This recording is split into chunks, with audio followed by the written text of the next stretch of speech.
मूकं करोति वाचालं पङ्गुं लङ्घयति गिरिं यत्कृपातमहं वन्दे परमानन्दमाधवम् सदाशिवसमारम्भाम् शङ्कराचार्यमध्यमाम् अस्मदाचार्यपर्यन्ताम् वन्दे गुरुपरम्पराम्।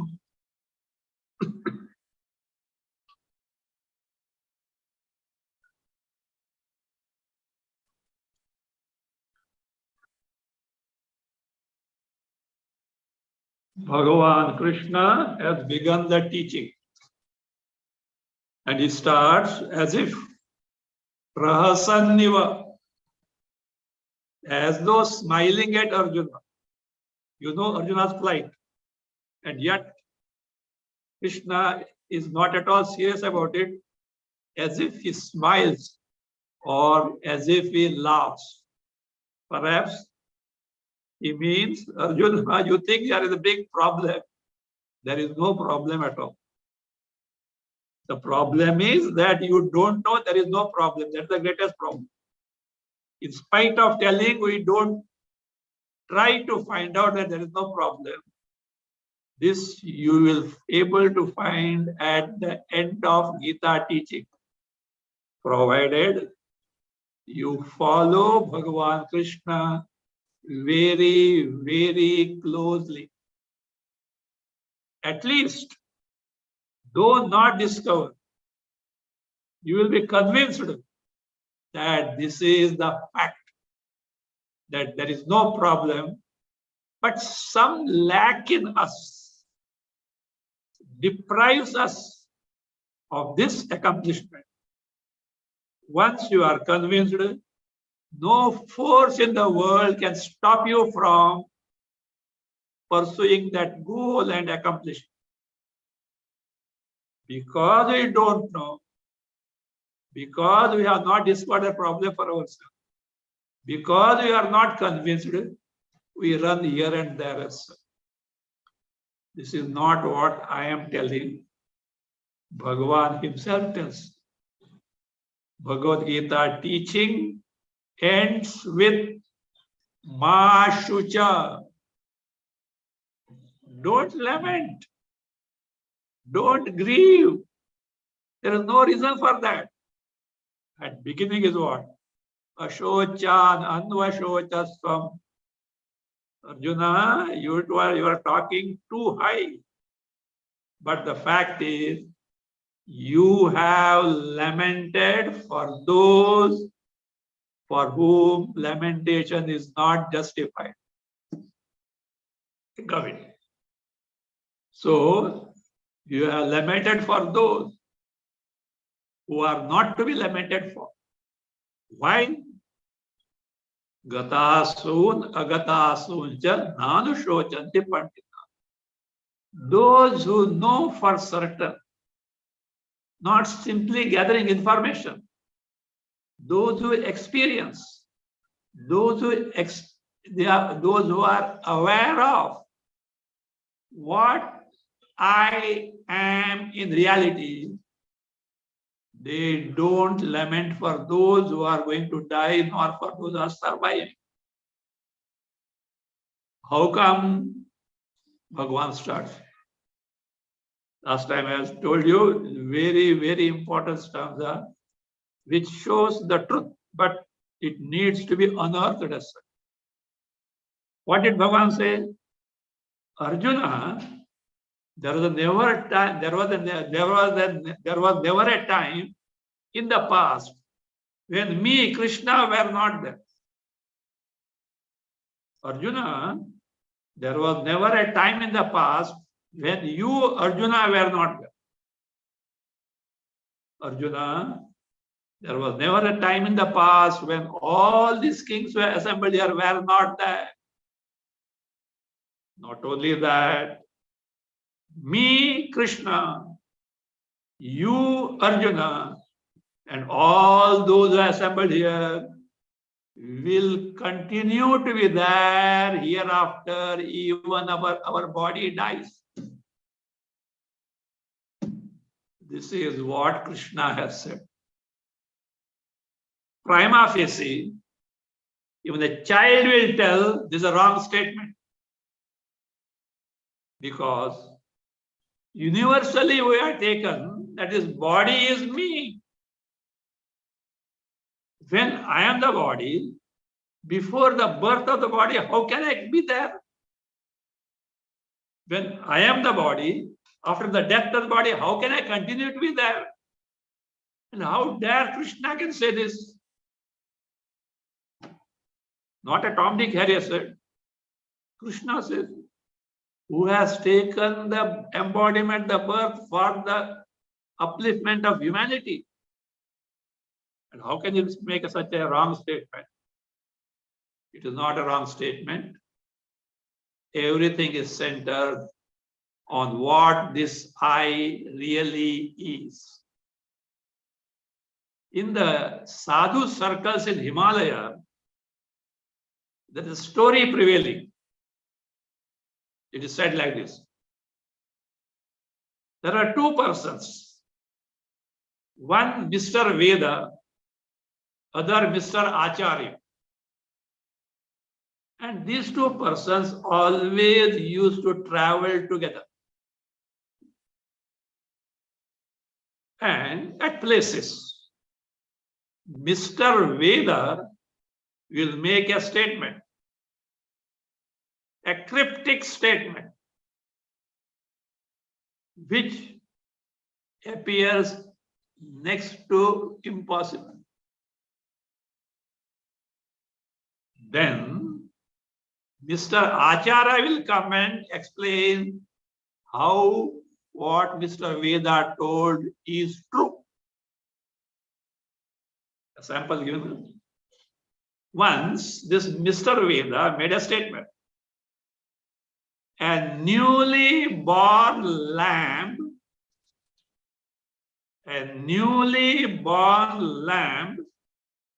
ate the tender leaves from the top of a banyan tree. Tender leaves from the top branch of a banyan tree. And who ate it? Newly born lamb. Can you believe? Can anyone believe? Impossible. This news, how can it climb on the top of the banyan tree to eat the leaves from the top branch? Now is the role of Mr. Acharya. He says there was a deep, dry well. Deep well, but dry. From the bottom of the well, a banyan tree had grown up. And its branches were spread on the ground. The newly born lamb came and ate the tender leaves from the top branch. Does it make sense or not? Like that. When in Adhyatma Shastra, Vedanta Shastra, Bhagavad Gita, Upanishads, something is told that needs to be explained, elaborated by a person who is thorough in this type of teaching. Why should it be so? Why not directly it can be said? We'll see it later. We are talking of a thing which cannot be described by the words. How? We'll see if context comes afterwards. The question is now, I told you what Krishna has said. One thing this statement makes it clear. At the outset, it knocks down our notion, our wrong concept that the body is I. You may wonder, how can this be a wrong statement? Body is I. Universally, it is accepted. This is an universal error. Before proceeding further, at the outset, let me make few things clear. Bhagavad Gita is commented upon by many commentators and interpreters in a different ways. Especially in the modern world, there are great people who see management principles, who see efficiency. Some even have gone to the extent of entrepreneurship. Like this, many things are being told. See, it is like this. In the industry, there is a main product manufacturer. While manufacturing main product, there may be a few byproducts also. They may be useful. They may earn on that, but that's the main thing, the main product. Like that. Some might have seen something like that, such other aspects. If they are useful, they are certainly welcome to make use of it. But let us keep in mind what Krishna says here is not from his pocket. It is from Upanishads. Sarvopanishado gao dugdha gopal nandana partho vatsa sunir bhokta dugdham gitamrutam. Gita is essence of the cow is called Upanishads. Milkman is who? Krishna. Arjuna is the cow. And Vivek is like you all who want to discover something purposeful in life, something truth in life. Sudhi. For well disposed about this, they are what? Bhokta means enjoy this milk of Gita, because the milk of cow entirely is not meant for the calf. Actually, calf cannot consume entire milk. It is meant for others also. So, the Sara, the essence of Vedas is in the Upanishads. Essence of Upanishad in the Bhagavad Gita. And now, for us, there is no time. So I thought, let me give the Sara, the essence of Bhagavad Gita. That's why Bhagavad Gita in essence. At least we'll know what Krishna has to tell about us, not of someone else, about us. So I will be faithful to what Krishna has to say, because I studied all the Upanishads and it is so. I don't believe in beating around the bush. I don't believe in playing to the galleries. You can rest assured that what you are getting is what Krishna wants to share with us, for which he has taken the embodiment. So now let us proceed. This statement, Krishna, Arjuna, and all assembled were all along in the past, even the bodies were born. Of course, they are now, and they will continue to be after this body is given up. Means one thing is certain, the first itself, Krishna knocks down the universal notion universal wrong concept that body cannot be I.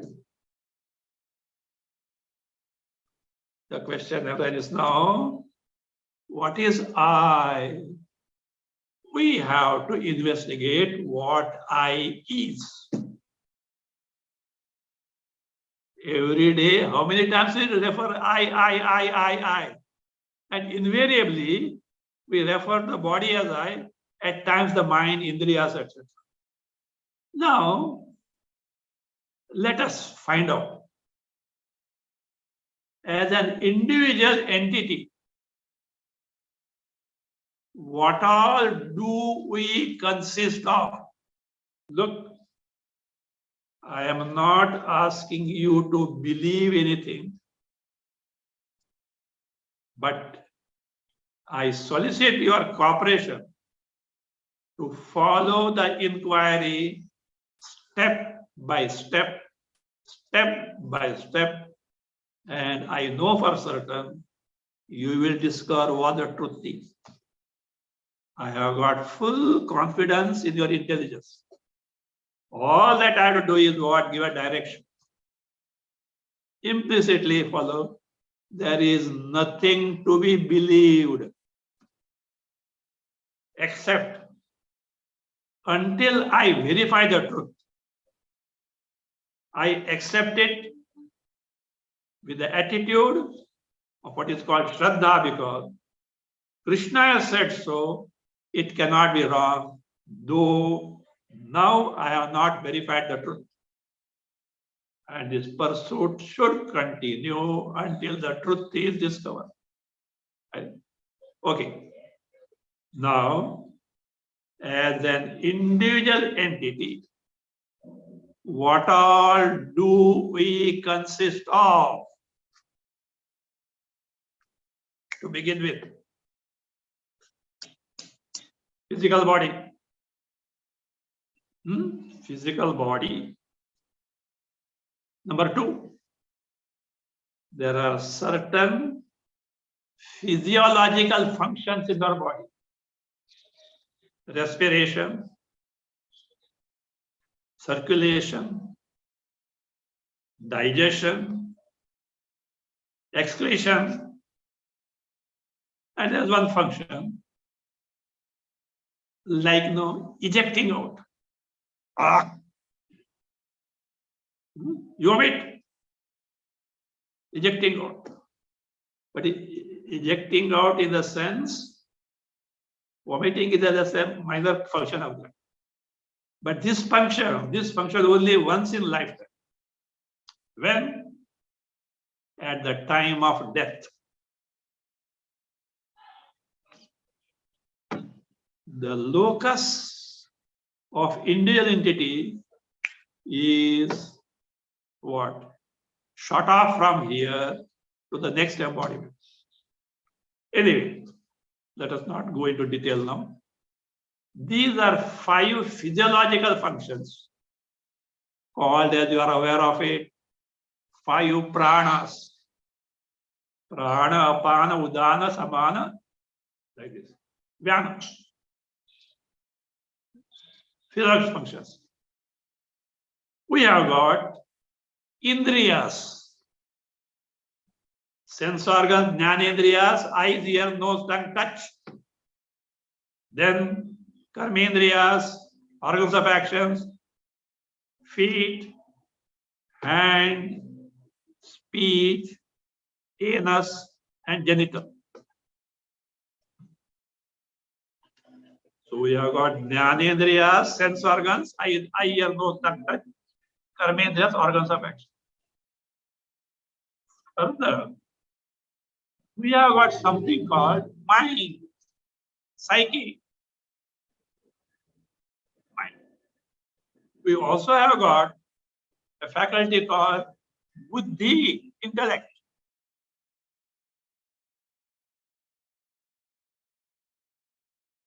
To go further, we have got ignorance. If I ask you, Do you know who I is in reality, or who you are in reality? To say, no, Swamiji, that's why we are attending the classes. I had heard elsewhere. Let me see further. That's why I'm attending the classes. I'm not discovered it. I'm ignorant. Why that ignorance? Why? We are ignorant of many things. That's why we go to school, colleges, etc. Well, life is a learning process. Fine. Now I am asking you a question. Have we exhausted the list of what we as individual entity consist of? Think. Or is there something left out? Something is left out. You know what is that? Whether physical body, physiological function of pranas, indriyas, mana, buddhi, ajnana, ignorance, invariably all by themselves are inert, jada in nature. All these constituents which you have seen so far as constituting the individual entity are inert in nature. But are we so? No. We are lively and kicking. We are sentient. We are sachetana. Mark the word. Sentient, sachetana. Do you agree or not? You have to. If you don't agree, I will have to think twice to whom I am talking, and perhaps I may have to walk off. I don't talk to inert entities. I'm talking to you who are responding. Yes, it is so. It is so. How is this? Oh, it was that way. We're thinking. We're aware of what is going on. So we have got one thing plus. What is it? Sentience. Chetanata. If still you have got a doubt, contrast between a living person, unfortunately something happened and he collapsed and dead. This time, what is the difference between this? Few minutes earlier he was lively and kicking, now dead mass, inert. What is that factor missing? That missing factor is Chetanata, sentience. So, physical body,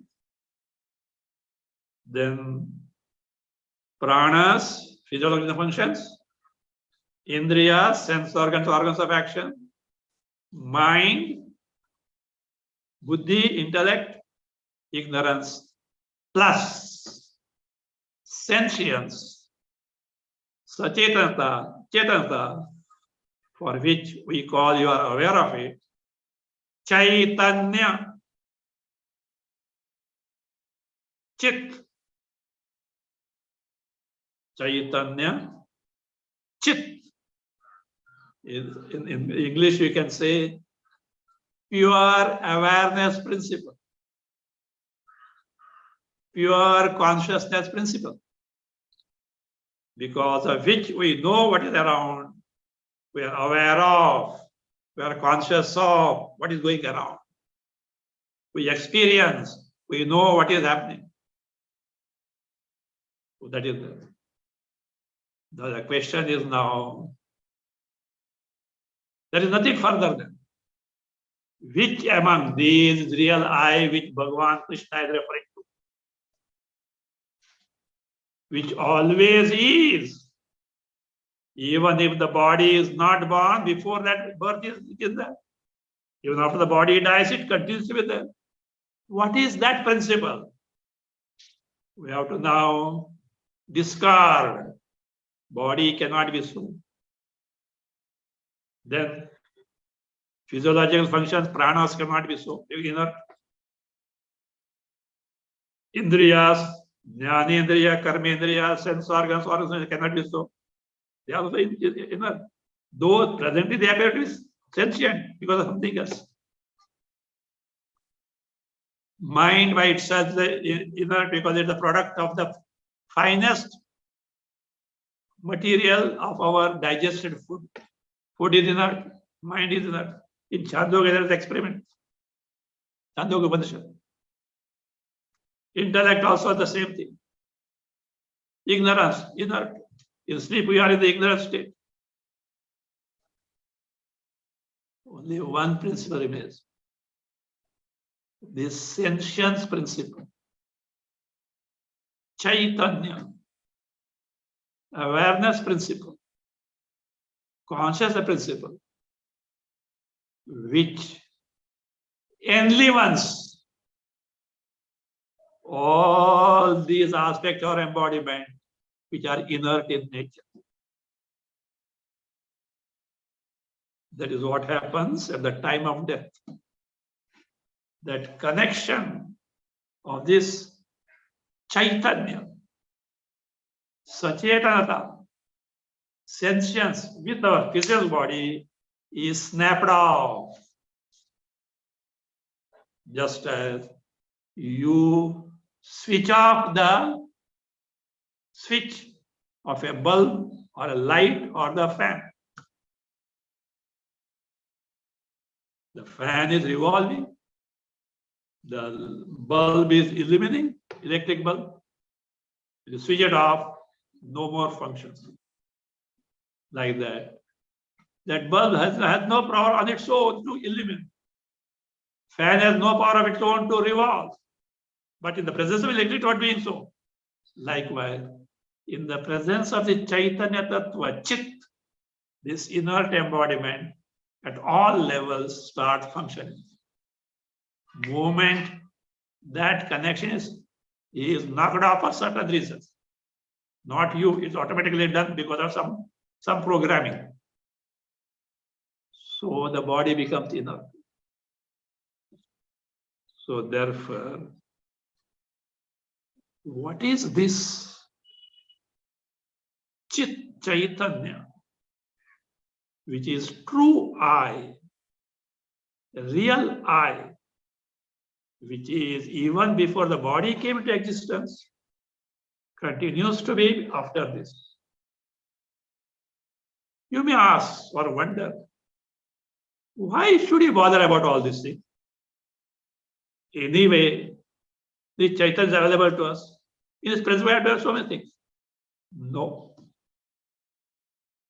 Solution to our fundamental urge, solution to our fundamental problem of, in spite of the best of the accomplishment in life, we are never contented.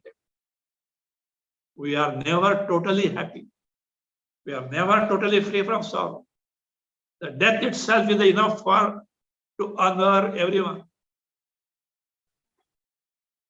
That problem, which we have seen earlier, neither we can fulfill nor we can get rid of.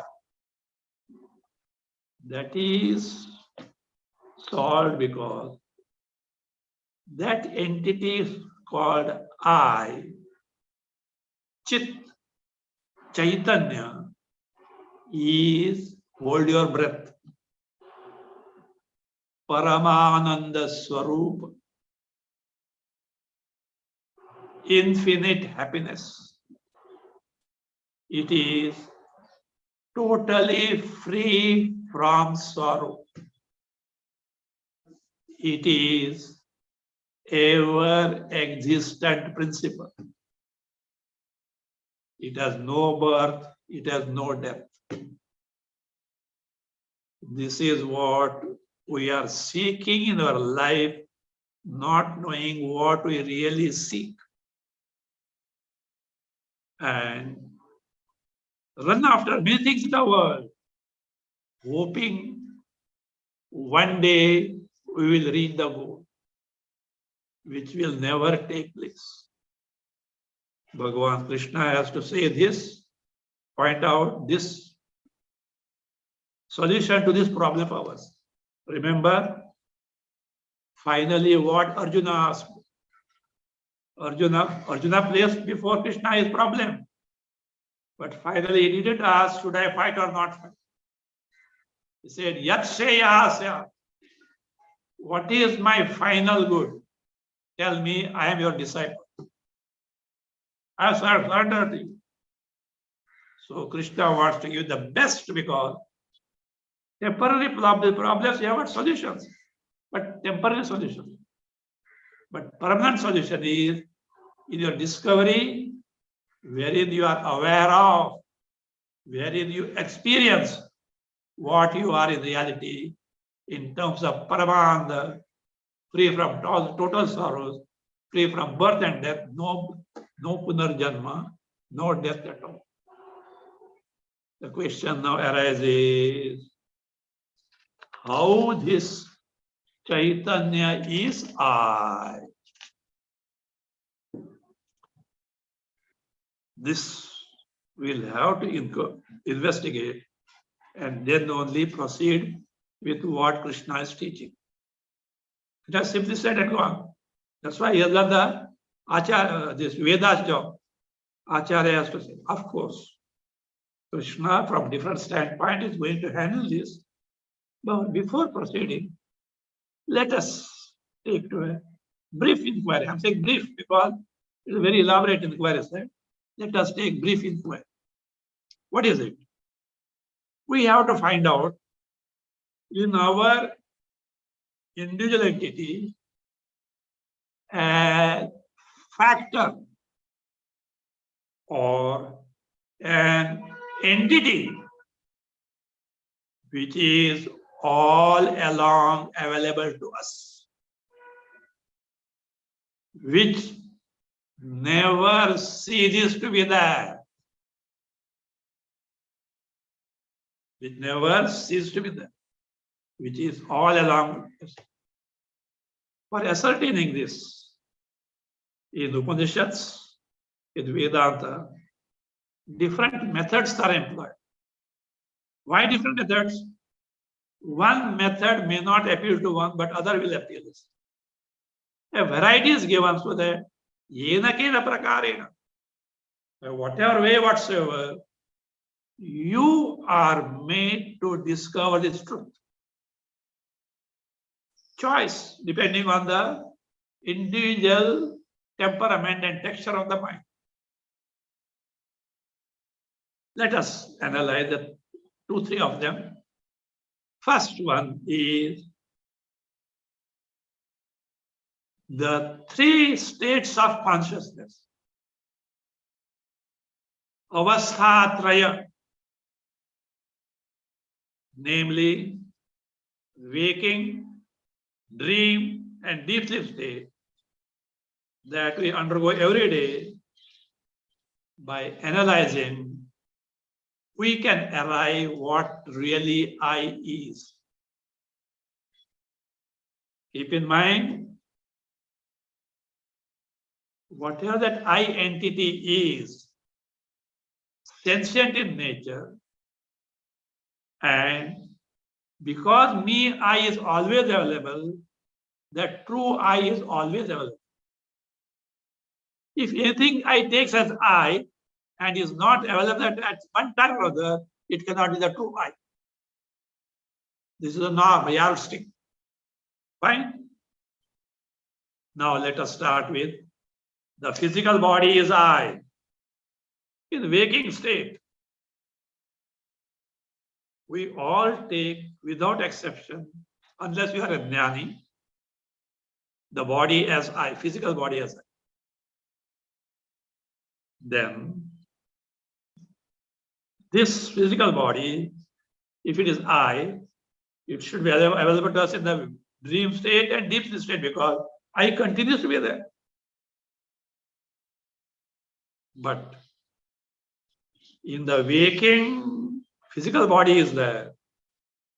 In the dream state, this particular physical body of ours is not available to us. In the language of reasoning, it is called here presence of physical body is there in the waking state. It is called anvaya. Anvaya means continuation. In dream, this physical body you are not aware of. You have a dream body, accept it. It will be something. Or same thing a different way. But your physical body is lying like a log on the bed. You are not aware of it. Vyatireka. Vyatireka means discontinuance. Physical body gets discontinued where in the dream state. The dream body, dreamer's body, gets discontinued in deep sleep state. In deep sleep state, you are not aware of the physical body of the waking state, the dream body of the dream state. You are not aware of anything. You may say, I am not aware of, I also in that state. Yes, to begin with, yes. But you were experiencing your presence there because only you could not express because of want of mind and indriyas. On waking up, what you recollect? I slept well. I did not know anything. Means rememberer can be only the experiencer. Experiencer was I was there, but you could not express it. So in sleep, I was there, but I could not express. Now come on, what is that? Gross body, physical body, subtle body, the dream body, they get negated, vyatireka, in sleep, but I continue to be there. What is that I which was experiencing at that time, though not known at that time, which was aware of absence of everything? All ignorant. I don't know anything, including myself. Ignorance. So therefore, what happens now? This I, because of which you are aware of waking in waking state, waking body, waking world, waking experiences, continues in the dream state, which is aware of dream body, dream world, dream experiences, continues to be in that deep sleep state, which is aware of nothingness. That is the entity which continues all along. Whereas physical body gets knocked down in the dream and the sleep. The dreamer's body gets knocked down in the waking and the sleep. Sleep, ignorance, not being aware of anything, gets knocked down in the dream and the waking. What continues? That principle, because of which we are aware of waking state, dream state, and this state. This is the Chaitanya, Chit, Chetanata, sentience principle, pure awareness principle, pure conscious principle. Now it is. It was in the waking, it was in the dream, it is in the sleep. All along 24/7 it is there. What holds good for 24/7 holds good for a week, fortnight, year, eons. The Chaitanya is all along there. Fine.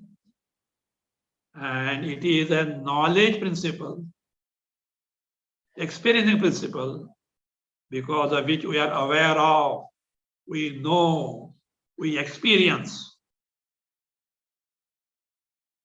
Third aspect is that itself is happiness principle. How come? What is the sleep experience? Every day, everyone meticulously prepares the bed and goes to sleep. What for? One day he may forgo the meals, but not sleep. And what is the universal experience? I slept well in the sense I was happy. I didn't know anything. Just an exercise for you. Morning when you get up early, not when the world is bristling with activities. You did not get up from the bed.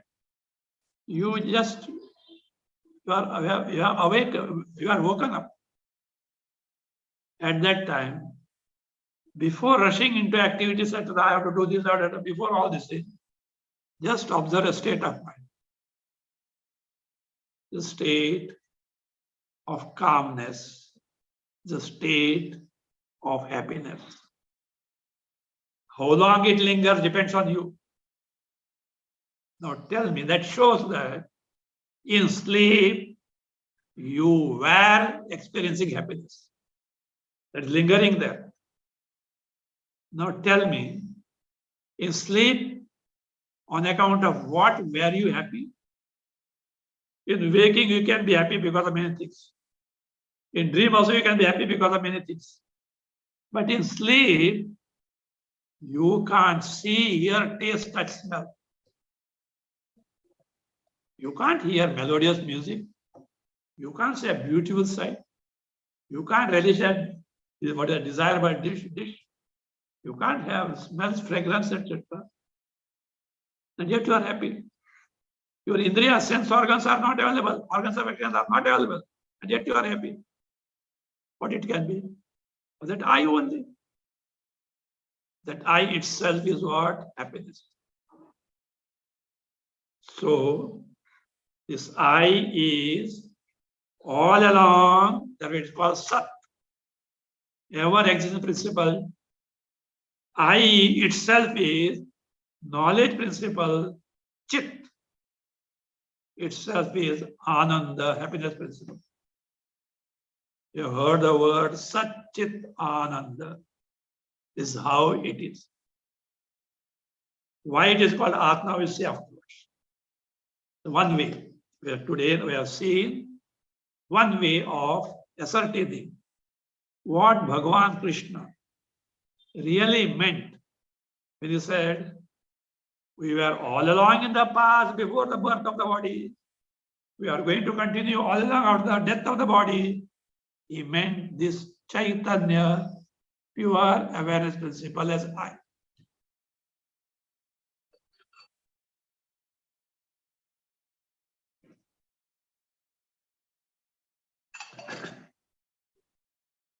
What he meant.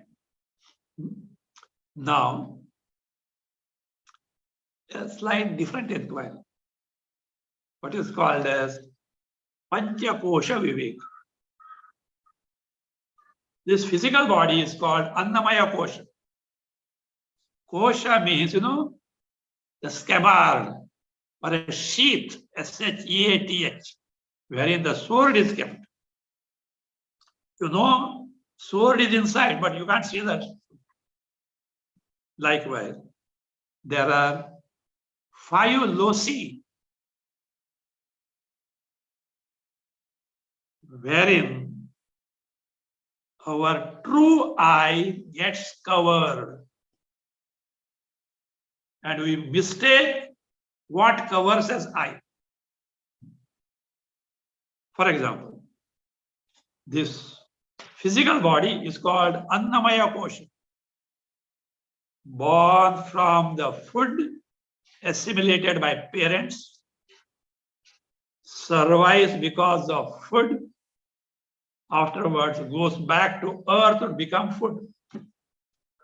Is a modification of what? Food. Fine. Then comes, we take the body as I, covered, it covers our true nature, universally. Then comes Pranamaya Kosha, vital airs. I am hungry, I am thirsty. All functions are the pranas. I take it I. This also is inert. That the body is inert of its own. This also is inert. How? In sleep or in dream, not dream. In sleep, our physiological pranas are functioning. Circulation, respiration, digestion goes on. But suppose a thief enters the house, prana is aware, not aware of it. You are not aware of it. Pranas are still aware, functioning. Means prana also is inert. Prana cannot be I. But we mistake as I am hungry, etc. Mind, inert, because it is the product of fine aspect of our assimilated food. I'm not going to detail it. It's not a place to do that. Chandogya has explained this demonstration. Mind. Intellect, same product, food product. Intellect, inert. They appear as sentient, but they by themselves they are inert. Ignorance, inert itself. This cannot be I. So this ignorance. So therefore, Annamaya Kosha, food sheath. Pranamaya Kosha, vital air sheath. Manomaya Kosha, mental sheath. Vijnanamaya Kosha, intellectual sheath. Ignorance is called as bliss sheath. Bliss sheath because in sleep, it is the exclusive nature of bliss sheath. There is happiness, though we don't know. This bliss sheath manifests in the waking and dream whenever we are happy. And the basis of this bliss sheath is what? Happiness Chaitanya. In Taittiriya, this inquiry is given. Brahma Pucham Pratishtha. Pucha, the basis of this Anandamaya Kosha. Bliss sheath is what? Ananda. Is what? Ananda. So therefore, from the standpoint of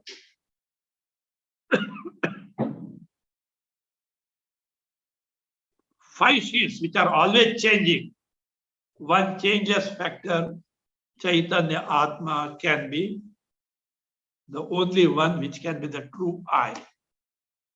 One more method I will take next time, and then we'll proceed further as such.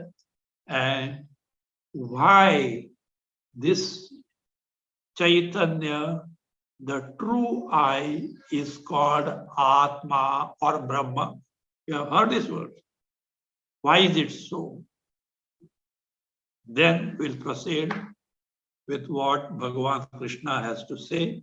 Of course, to unfold the same I is said, refer to, which is always there, even before the birth of the body, even after the death of the body. And that is our true nature. If you are aware of it, if you experience that to the total exclusion of all whatever that is not I, that is the solution to our fundamental urge in life. If it is not discovered, kalpas after kalpas, you may take birth. You are chasing the wild goose. of I want this, I want that, I want this, I want that, and never contented. So we'll continue next time. Let us see now. One question is there. Of course, this is a little stock question. The question. This is from by Vivek Verma from Sambhaji Nagar. Sambhaji Nagar is Aurangabad. Say, this question is it not that spirituality hinders the material progress? General question. They point out India has gone to such a country because of spirituality. No, not. Because this is all, after all, colonial period. It is stuffed in your mind that you Indians are useless. We Westerners are great. But find out the truth. Vedic India was golden India. Remember that. We are not beggars. Vedic India was golden India, not lacking anything. Today, we have come to this plight. Of course, now we are reviving. We have come to the plight because we have forgotten our culture. We have forgotten the very backbone of the culture, that is Adhyatma. If you remember, in my first talk, I told 2 types of vidyas are there.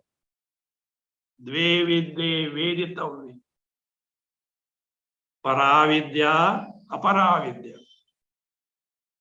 Aparavidya, the common knowledge, which includes science also, is necessary. It's not thrown, because to live in the life it is necessary. But for a mature person who, having accomplished the Aparavidya to the great heights, still finds oneself to be not contented, to those mature persons, Paravidya is given. Paravidya, Adhyatma Shastra, Vedanta is not for all. Don't teach Vedanta to poor people. You'll make them communist. They need food. Some devotion you can. First give them the food. Empty stomach cannot learn Vedanta. Vedanta is for a mature person who has seen the higher accomplishment in life, at the same time is aware of the drawback in terms of sorrows in the other walks of life. In other words, India literature. I would like to ask you a question. India suffered, I think, 18 foreign invasions. What for? Were these foreigners, whoever they may be, coming here to loot the mud and the stones from here for wealth? So therefore, India was a Vedic India, the golden India. We have to restore it. Aparavidya is not neglected. It was at its highest level. If you want to see, there is one book called Beautiful Tree by one Dharmapala. He is a Gandhian. You should read it. how the educational system in India was so great at a high level, even when UK, London had only one school. In fact, Mahatma Gandhi ji pointed out this in the round table conference. And he asked, how dare you second say this? He said, your own survey has shown this, and he gave proof. Your own people. Just to knock down this wrong notion, I will take some time and how Macaulay had done this, played this mission. He wanted Indians to look like Indians, but think British. And he has succeeded in it. It is for you and me to undo it now by knowing our culture and claiming our own past glory. The responsibility lies on us. Here, I will give a small account. It will take some time. Bear with me. See this. Nowadays, everything is available on the net. The first school in England opened in 1811. First school in England. At that time, India had, remember, 73,200 Gurukulas for Indian system of education. Gurukulas, best student. And how this Gurukulas got closed? Macaulay did it. Before that, see the syllabus of this Gurukulas. How Aparavidya was given the, this is what importance that it needs. Our system education is not that. You graduate, take the begging bowl of degree and go on. Give me a job, give me a job, give me a job. Not beggars level. They were standing on their own feet, self-reliance, self-dependent. That was the curriculum syllabus. You know this. See, most Gurukulas taught the following subjects. Agni Vidya means metallurgy. Metallurgy, huh? Vayu Vidya, flight. Water education, navigation. Space science. Prithvi Vidya, environment. Surya Vidya, solar study.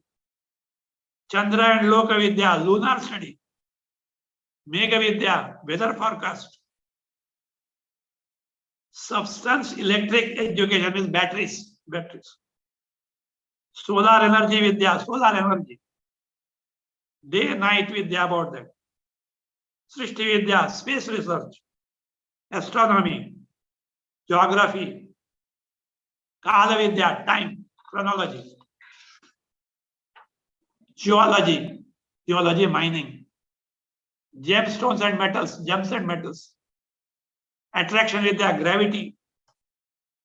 Prakash Vidya, solar energy. Vidya means communication. Aircraft Vidya, plane. Jalayana Vidya, water vessels. Agneya Astra Vidya, arms and ammunition. Biology, science, zoology and botany. This is academic, more or less. Now, see the technical education, wherein the student can be self-reliant. Commerce, agriculture, animal husbandry, bird keeping, animal training. Yarn machine means mechanics. Chariot, vehicle designing. Ratnakara means gems. Gold car, jewelry designing. Clothing, textile. Pottery. Blacksmith, metallurgy. Takkas means minting coins. Dyeing, coloring the clothes. Khatwakar means bedstead upholstery, coach, swing, hammock, etc. Rajukar, logistics, architect, cuisine, that is cooking, chariot, driving, river manager, water management, indicators, data entry, Goshala, animal husbandry, garden tents, horticulture, forest, horticulture, measurement, paramedical. So all these are from the technical standpoint. This education was taught in Gurukula. But with time, I will just read it. When Gurukula disappeared, this knowledge also disappeared. Today, the future of the youth of our country is being destroyed by Macaulay method. The redemption of Gurukula is needed in today's time. How did Gurukula end in India? The introduction of convent education ruined Gurukulas. Indian Education Act was formed in 1858.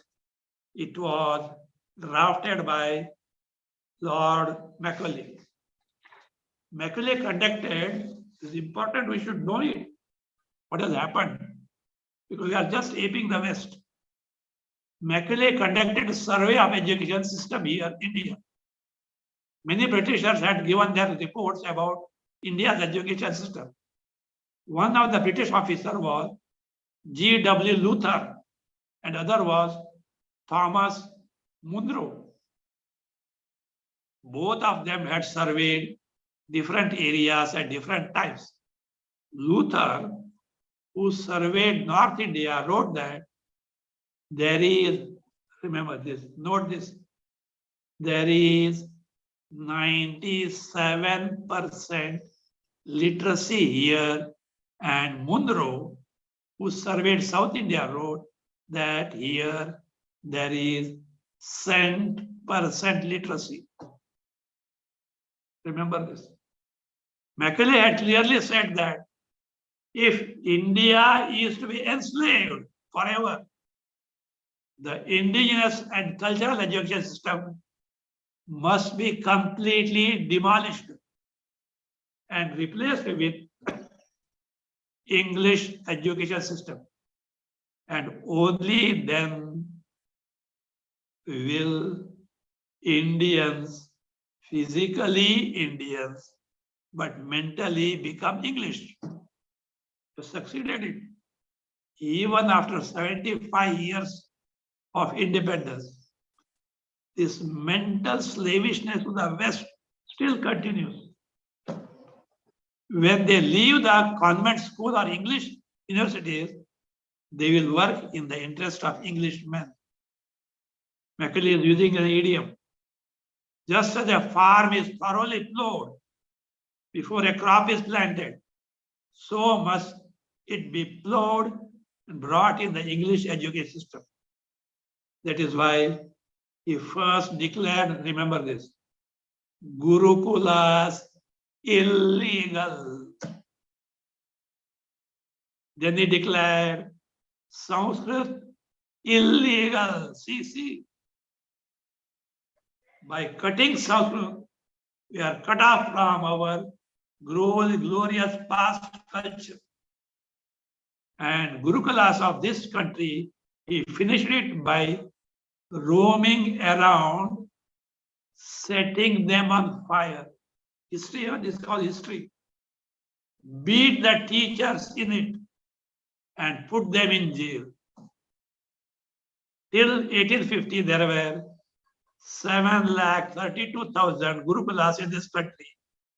And at that time, there were 750,000 villages in India.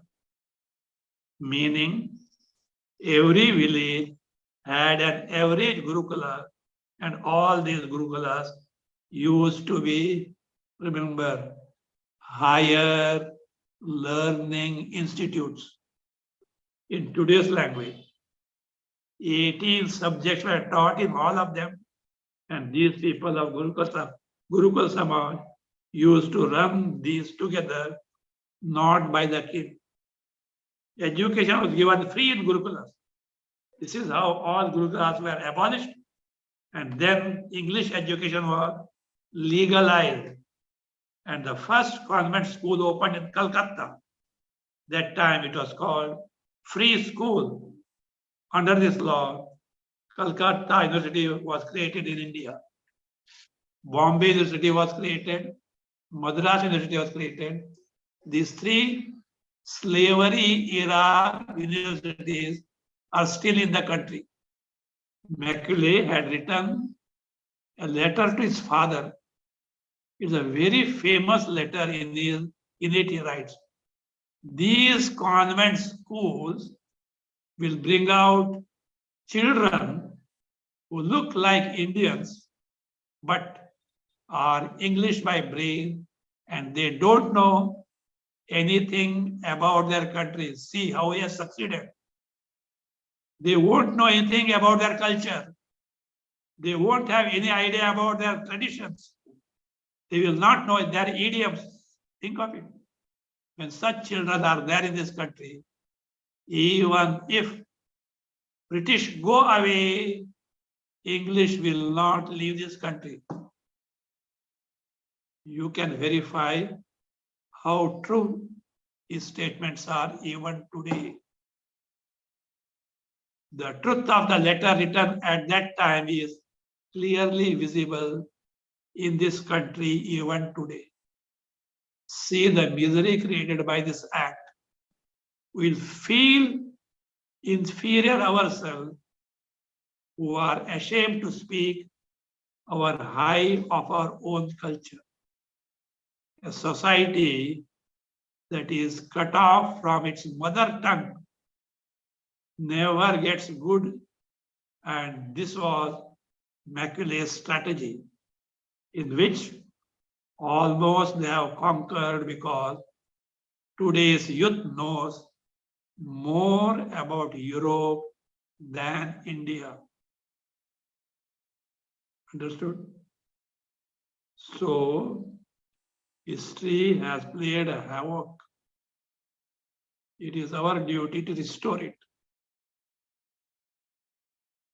In fact, in the past I was telling, India might have gone to the deepest depth of degradation as we can see today. But it moves up. I remember one gentleman, I forget, he's a Bengali. His surname is Seal. He was a college mate of Swami Vivekananda. He was then the vice chancellor of Mysore University.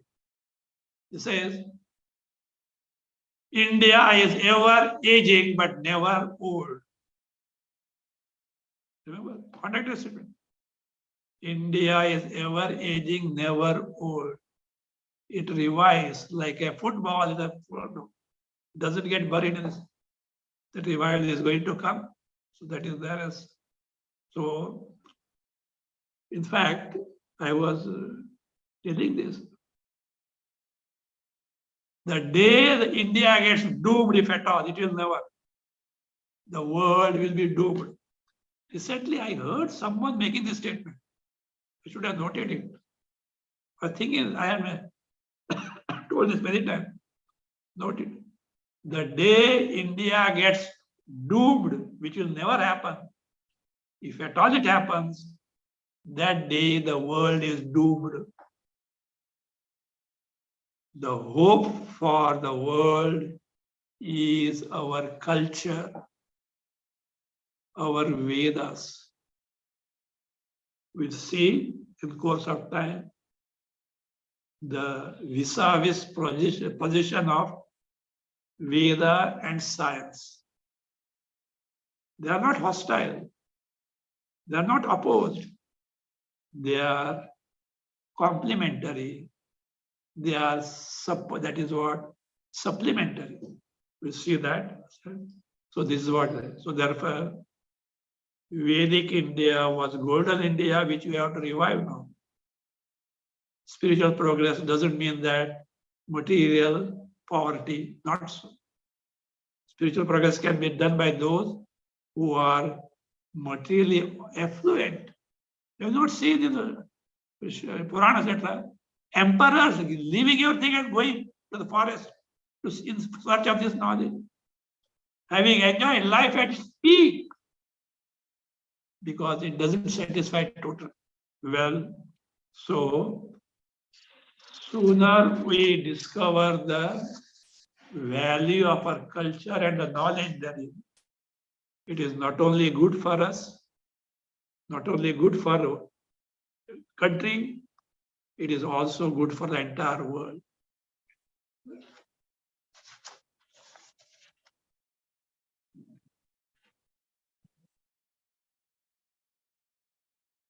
Oh, samasta loka sukino bhavantu. Om Shanti Shanti Shanti.